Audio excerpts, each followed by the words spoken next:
సరే ఇప్పుడు తెలుగు సినిమా ఇండస్ట్రీలో అగ్ర హీరోలు అంటే ఎవరి గురించి చెప్పుకోవచ్చు మనం? అగ్ర హీరోలు అంటే ఇది సీనియారిటీ పరంగానా లేకపోతే సక్సెస్ పరంగానా? సక్సెస్ పరంగా ఇప్పుడున్న మార్కెట్. అదే నేనే చెప్తున్నా. సీనియారిటీ పరంగా సక్సెస్ పరంగా సీనియారిటీ పరంగా తీసుకుంటే అగ్ర హీరోలు ఉన్నారు. ఓకే. దానికి వాళ్ళకి ఎవరికి ఇప్పుడు చిరంజీవి గారు ఉన్నారు, ఆయనకి ఏం సక్సెస్ లేవు. చిరంజీవి, బాలకృష్ణ వీళ్ళిద్దరి మధ్యనే కదా పోటీ. ఓకే. ఫ్రమ్ ద బిగినింగ్ వీళ్ళిద్దరి మధ్యనే పోటీ. ఉమ్. అయితే ఈయన రాజకీయాల్లోకి వెళ్ళడము, అంటే ఈయన కూడా బాలకృష్ణ కూడా రాజకీయాల్లోకి వెళ్ళాడు.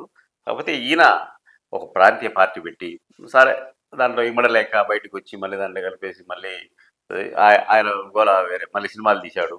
ఆ సినిమాలో కొన్ని ఆడినాయి, కొన్ని ఆడలేదు. దాన్ని పక్కన పెడితే బాలకృష్ణ అనే వ్యక్తి ఒక ఒక ఆర్డర్లో ఉంది. ఉమ్. ఆయన సక్సెస్ పెద్దగా ఫెయిల్యూర్స్ ఏం లేవు.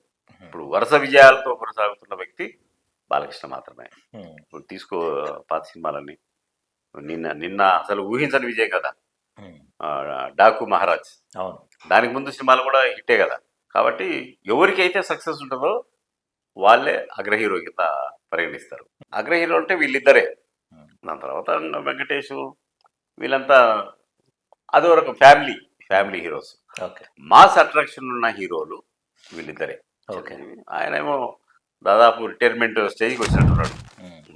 ఆడపాదడపా సినిమాలు తీసుకుంటారు. ఉమ్. కానీ ఇక్కడ బాలకృష్ణకు వరుస విజయాలు ఉన్నాయి. ఉమ్. వరుస విజయాలు ఏం తీసినా జనం చూస్తున్నారు. ఓకే. అది గొప్ప విషయం. కాబట్టి మనం యునానిమస్గా చెప్పుకోవాల్సిందంటే అగ్ర హీరో అంటే ఎవరికైతే సక్సెస్ ఉంటుందో వాళ్ళే అగ్ర హీరో. అవును. ఆ కోవలో బాలకృష్ణ మాత్రం అగ్ర హీరో కిందకే వస్తారు. అవును. ఇంకా నెక్స్ట్ తరం హీరోలు తీసుకుంటే రామ్ చరణ్, అల్లు అర్జున్, జూనియర్ ఎన్టీఆర్ వాళ్ళది వేరు, వాళ్ళ ట్రాక్ అంతా వేరు. అవును. అది ఎస్ సార్. మంచి thank you sir. Thank you. మంచిది.